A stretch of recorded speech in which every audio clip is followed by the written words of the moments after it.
మిత్రులారా, ఒక్కసారి ఊహించండి. 2005వ సంవత్సరంలో గచ్చిబౌలిలో ఎకరం భూమి కొన్న వ్యక్తిని అప్పట్లో చాలామంది ఎగతాళి చేసి ఉండవచ్చు కదా. అంత దూరంలో ఎందుకు కొన్నావని కూడా అనుంటారు. కానీ అదే గచ్చిబౌలి ఈరోజు ప్రపంచంలో పెద్ద ఐటీ కంపెనీలకు కేంద్రంగా మారింది. అప్పుడు ప్రజలు నగరంలో ఇన్వెస్ట్ చేయడమే సేఫ్ అని అనుకున్నారు. కానీ కొంతమంది మాత్రం ఇప్పుడు ఎక్కడ ఇన్వెస్ట్ చేస్తే భవిష్యత్తులో మంచి రిటర్న్స్ వస్తాయని ఆలోచించారు. ఇప్పుడు కూడా అందరి ఆలోచన హైదరాబాదులో అలాంటి తదుపరి ప్రాంతం ఎక్కడా అని. ఈరోజు మనం డిస్కస్ చేసే టాపిక్ కూడా రియల్ ఎస్టేట్ ఇన్వెస్ట్మెంట్కి ఈరోజు ఉన్న కండిషన్స్లో బెస్ట్ ప్లేస్ ఏంటా అని. విశ్లేషణలోకి వెళ్తే శ్రీశైలం హైవే గ్రోత్ కారిడార్ గురించి మాట్లాడుకుందాం. ఒక నగరం ఎదగాలి అంటే 3 విషయాలు అవసరం. మొదటిది కనెక్టివిటీ, రెండవది ఎంప్లాయ్మెంట్, మూడవది గవర్నమెంట్కి ఆ ఏరియా పట్ల ఉన్న విజన్. ఈ 3 కలిసినప్పుడు మాత్రమే ఒక ప్రాంతం విలువ పెరిగే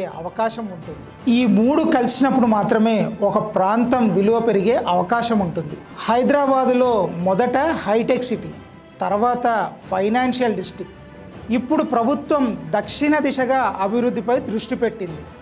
అందుకే శ్రీశైలం హైవే పేరు ఎక్కువగా వినిపిస్తుంది.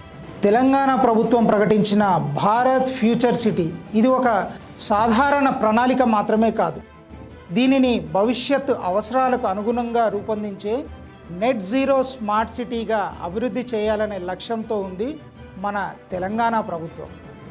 ఆ ప్రణాళికల్లో భాగంగానే AI city, innovation district, data centre zones, life sciences clusters, health city, education and skill university, research centres, commercial districts మరియు గ్రీన్ మొబిలిటీ, డిజిటల్ ఇన్ఫ్రాస్ట్రక్చర్ వంటి విభాగాలకు ప్రాధాన్యం ఇస్తున్నారు.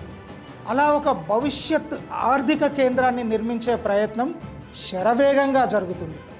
ఒక్కసారి డిజిటల్ మరియు జియోగ్రఫికల్ మ్యాప్ పరంగా కూడా చూసుకుంటే, ఒకవైపు రాజీవ్ గాంధీ అంతర్జాతీయ విమానాశ్రయం, మరోవైపు ఔటర్ రింగ్ రోడ్, భవిష్యత్తులో రీజనల్ రింగ్ రోడ్ వరకు వేయనున్న కొత్త radial roads, outer ring road నుంచి రీజనల్ రింగ్ రోడ్ కనెక్టివిటీ చేస్తూ రాబోతున్న ఈ కనెక్టివిటీల వల్ల పరిశ్రమలకు, లాజిస్టిక్ హబ్స్కు, వేర్ హౌసింగ్ విభాగాలకు, సేవా రంగాలకు అవకాశాలు బాగా పెరగవచ్చు. అందుకే అనేక పెట్టుబడిదారులు ఈ కారిడార్ పై దృష్టి పెడుతున్నారని రియల్ ఎస్టేట్ నిపుణులు అభిప్రాయపడుతున్నారు. భూముల ధరలు ప్రకటనల వల్ల పెరగవు, అభివృద్ధి వల్ల పెరుగుతాయి.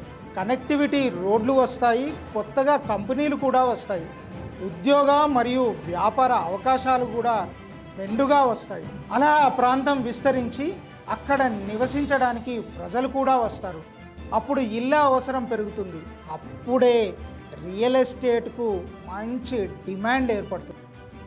ఇక చాలామంది అభివృద్ధి పూర్తయ్యాక కొనుక్కుందాం, ఇప్పుడు అక్కడ ఇన్వెస్ట్మెంట్ చేయడం సేఫ్ కాదు అనుకొని వెయిట్ చేస్తూ ఉండిపోతారు. తీరా డెవలప్మెంట్స్ పూర్తయ్యాక అక్కడ ఇన్వెస్ట్మెంట్ చేద్దాం అనుకొని వెళ్తే అప్పటికే ధరలు ఆకాశాన్ని చేరుతాయి.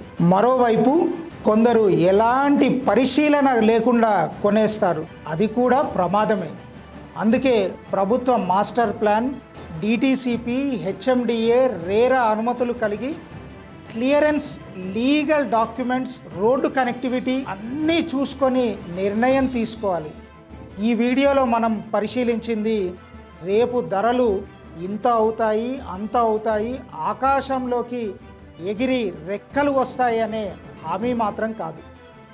ప్రభుత్వం ఏ దిశగా ఆలోచిస్తుంది, ఆ దిశలో మార్కెట్ ఎలా స్పందించే అవకాశం ఉంది, అక్కడ ఎలాంటి డెవలప్మెంట్స్ వస్తాయి, ఎందుకు ఇన్వెస్ట్ చేయాలి అనే విశ్లేషణ మాత్రమే మనం చేసాం.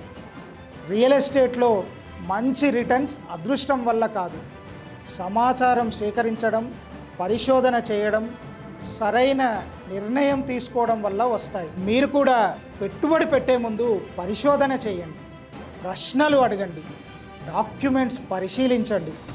అప్పుడు తీసుకున్న నిర్ణయం మీ భవిష్యత్తుకు బలమైన ఆస్తిగా మారే అవకాశం ఉంటుంది. నేను మీ హర్షవర్ధన్. ఇలాంటి రీసెర్చ్ ఆధారిత రియల్ ఎస్టేట్ విశ్లేషణల గురించి నన్ను ఫాలో అవ్వండి. మళ్ళీ మరో ఆసక్తికర వీడియోలో కలుద్దాం. ధన్యవాదాలు.